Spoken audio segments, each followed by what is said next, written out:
America से 21 million dollar Bangladesh में आ गया, हमारे साहब विश्वगुरु बन के ढपली बजा रहे। एक चाणक्य बैठा है सरकार में, एक जेम्स बॉन्ड बैठा है सरकार में। हो क्या रहा है साहब? 21 मिलियन डॉलर पड़ोस में आ गया। अदानी जी बेचारे बैठे सोच रहे हैं। स्मृति ईरानी ब्रांड एम्बेसडर थी यूएसएड की और सिलेंडर लेकर यहां सड़कों पर प्रदर्शन करती थी, तो क्या यूएसएड करवा रहा था वो प्रदर्शन? ये देखिए मोदी साहब घूम रहे हैं विदेशों में। ये किसके पैसे से स्टेट डिपार्टमेंट में गए थे? ये अमेरिका ने पैसा दिया था। क्या ये एजेंट हैं? ट्रंप साहब की धमकी सुनकर आ गए। उन्होंने कहा कि हम ब्रिक्स खत्म कर देंगे, मुस्कुरा रहे हैं साहब। उन्होंने कहा टैरिफ लगा देंगे भारत पर, मुस्कुरा रहे हैं साहब। F-35 विमानों को खुद एलॉन मस्क बोल चुके हैं कि यह कबाड़ है। वही F-35 भारत पर थोपे जा रहे हैं और साहब मुस्कुरा रहे हैं। और हमें आकर कहते हैं कि हम यूएसएड से पैसा लेके इन्हें अस्थिर करते हैं। पिछले एक हफ्ते से एक कहानी चलाई जा रही है कि यूएसएड भारत में नरेंद्र मोदी जी को डिस्टेबलाइज, अस्थिर करने के लिए 21 मिलियन डॉलर दिया। भाई कहां है आपके डोवल साहब? कहां है आपकी आईबी? कहां है आपकी रॉ? ये तो विश्व गुरु हैं। ये तो यूक्रेन से लेकर और पता नहीं कहां पूरे विश्व में जाकर तिकड़मे लगाते हैं। कभी सुनते हैं विदेशों में कुछ कर दिया कांड, कई कई तिकड़मे लगा रहे होते हैं। तो जब इतनी तिकड़मे आप विदेशों में लगाते हो, आपके देश में 21 मिलियन डॉलर आया, तो ये तो आपके चेहरे पे तमाचा है। क्यों आने दिया आपने? फिर बोलते नहीं नहीं नहीं नहीं 2012 में जब यूपीए की सरकार थी तब आया था। तो 14 का रिजल्ट जो आपका पक्ष में आया, क्या आप उस पैसे से जीते? जब हम रोज इनसे हम सवाल पूछते हैं, फिर गोल पोस्ट बदल देते हैं। अब कल एक हमारे कुछ मीडिया के, मैं उनको साथी नहीं कहूंगा, उन्होंने भी एक ग्राफ चलाया। वो है ना, वो हमारा एक पड़ोसी है, नाम हिरेन जोशी है, उसने भेजा। हिरेन जोशी का ग्राफ चल रहा है, ट्वीट पे ट्वीट, ट्वीट पे ट्वीट, कि देखो साहब ये इधर से पैसा इधर गया, इधर गया, उधर गया। अरे साहब खुद भी कुछ दिमाग लगा लो। सारा दिमाग हिरेन जोशी का ही खर्च करोगे? अपना भी कुछ दिमाग लगा दो। फिर किसी ने दिमाग लगाया, ये उसका नतीजा। ये पैसा बांग्लादेश गया। ये 21 मिलियन डॉलर यूएसएड का बांग्लादेश के एनजीओस को गया। अब वो क्यों गया, वो बांग्लादेश जाने और यूएसएड जाने। हम ये जानते हैं कि एक वक्त ऐसा था जब भारत के प्रधानमंत्री के पद की एक ऐसी साख होती थी कि अमेरिका तक को पीछे हटना पड़ता था। मैं बांग्लादेश 1971 की बात कर रहा हूं। आज अमेरिका से 21 मिलियन डॉलर बांग्लादेश में आ गया, हमारे साहब विश्वगुरु बन के ढपली बजा रहे। कुछ पता नहीं। बांग्लादेश में अगर अस्थिरता आती है तो उसका क्या प्रभाव भारत पे नहीं पड़ता? भारी प्रभाव भारत पर पड़ता है। अरे भारत पर तो पड़ता है, आपके अपने दोस्त अदानी पर भी पड़ता है। फिर भी आपने 21 मिलियन आ गया और आपको पता नहीं चला। सुबह से रात तक आपको नेहरू जी दिखते हैं, सपने में भी, अगर सोते हैं तो। सुना सोते भी नहीं हो, सोते जागते नेहरू जी, राहुल गांधी, नेहरू जी, राहुल गांधी। 21 मिलियन पड़ोस में आ गया। सुना है सरकार अस्थिर हो गई, आपके दोस्त की बिजनेस भी चौपट हो गई वहां। यह आपका सूचना तंत्र है, यह आपका इंटेलिजेंस है, यह आपके डोवल साहब हैं, जेम्स बॉन्ड अपने आप को कहते हैं। एक चाणक्य बैठा है सरकार में, एक जेम्स बॉन्ड बैठा है सरकार में। हो क्या रहा है साहब? 21 मिलियन डॉलर पड़ोस में आ गया। अदानी जी बेचारे बैठे सोच रहे हैं कि न जेम्स बॉन्ड ने कुछ किया, न चाणक्य ने कुछ किया, मेरी तो बिजनेस बांग्लादेश में बंद हो गई। हम यूएसएड या जो भी ये फॉरेन फंडिंग एजेंसीज हैं, हम इनके खिलाफ नहीं है। देश में कानून है, कानून के तहत फंड्स आते हैं, एनजीओस भी लेते हैं, इनके एनजीओस भी लेते हैं। इंडिया फाउंडेशन भी लेती है, विवेकानंद फाउंडेशन भी लेती है, कौन नहीं लेता।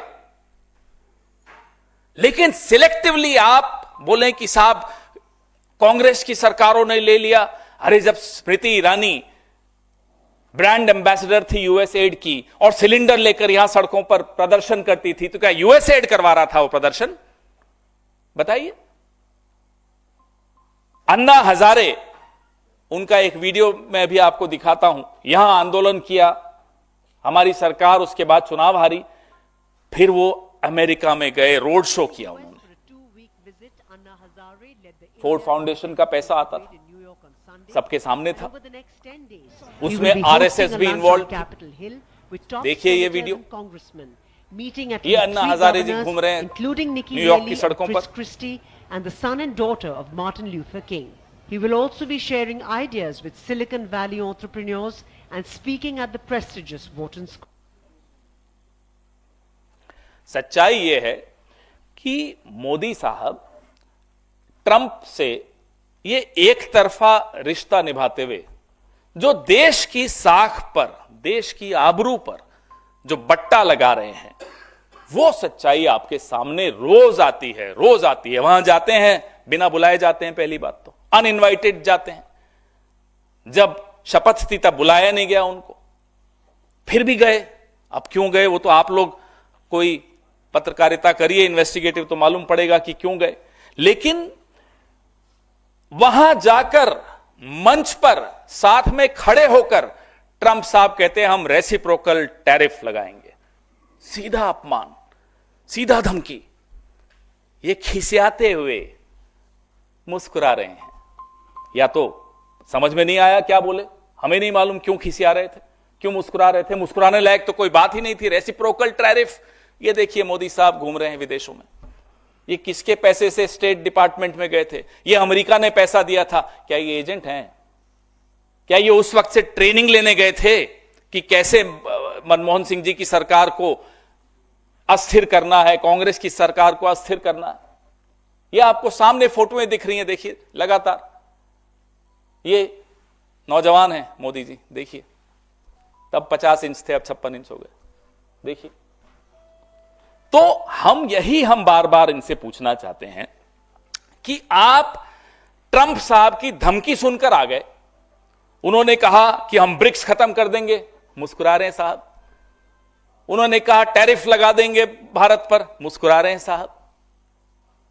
ट्रांसलेटर दो थे, इसलिए कोई ये नहीं कह सकता कि उन्हें अंग्रेजी समझ में नहीं आ रही थी। दो ट्रांसलेटर थे, मुस्कुराइए मत। वो भी मुस्कुरा रहे थे, आप भी मुस्कुरा रहे हैं। जिन F-35 विमानों को खुद वहां के अदानी, अमेरिका के अदानी एलॉन मस्क बोल चुके हैं कि यह कबाड़ है, वही F-35 भारत पर थोपे जा रहे हैं और साहब मुस्कुरा रहे हैं। यह हुआ अमेरिका में, और हमें आकर कहते हैं कि हम यूएसएड से पैसा लेके इन्हें अस्थिर करते हैं।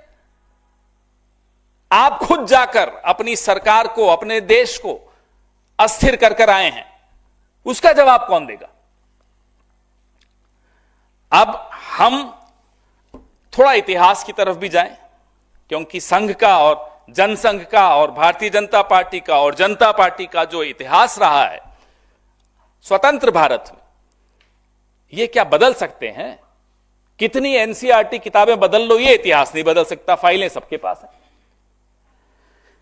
इंदिरा जी जब प्रधानमंत्री थी, अमेरिका ने जयप्रकाश जी के लिए 74 में जो तारीफ की थी, पूरे आंदोलन की अमेरिका तारीफ करता था। क्यों?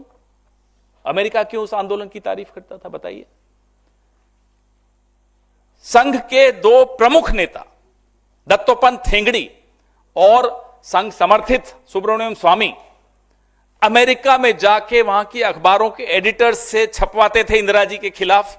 वहां जाकर स्टेट डिपार्टमेंट में मीटिंग्स करते थे। क्यों? अमेरिका का क्या मतलब हमारे लोकतंत्र में? अमेरिका बदला लेना चाहता था 1971 में जो इंदिरा जी ने अपमान किया था उनका, जब बांग्लादेश बनाने गए थे। अमेरिका के हाथ में कठपुतली कौन बना वो बदला लेने के लिए? संघ।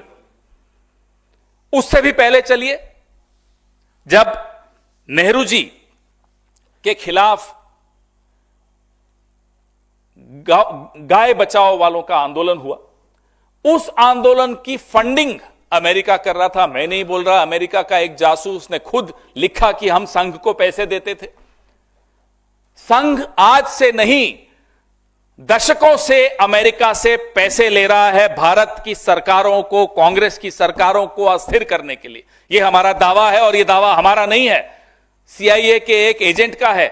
जब वो सीआईए से निकला, बच के भागा, उसने किताब लिखी, मैं आपको एनेक्सर्स दे रहा हूं, उसमें उसने स्पष्ट लिखा कि कैसे आरएसएस कठपुतली के तौर पे, और उस वक्त आरएसएस प्रमुख कौन थे? गोलवालकर। गोलवालकर प्रमुख थे। आरएसएस गोहत्या विरोधी रैली के लिए एक बड़ी रकम अमेरिका से ली और नेहरू जी की सरकार को न केवल गिराने का षड्यंत्र रचा, उस वक्त जो कांग्रेस के अध्यक्ष थे कामराज, उनकी हत्या की भी साजिश रची आरएसएस ने।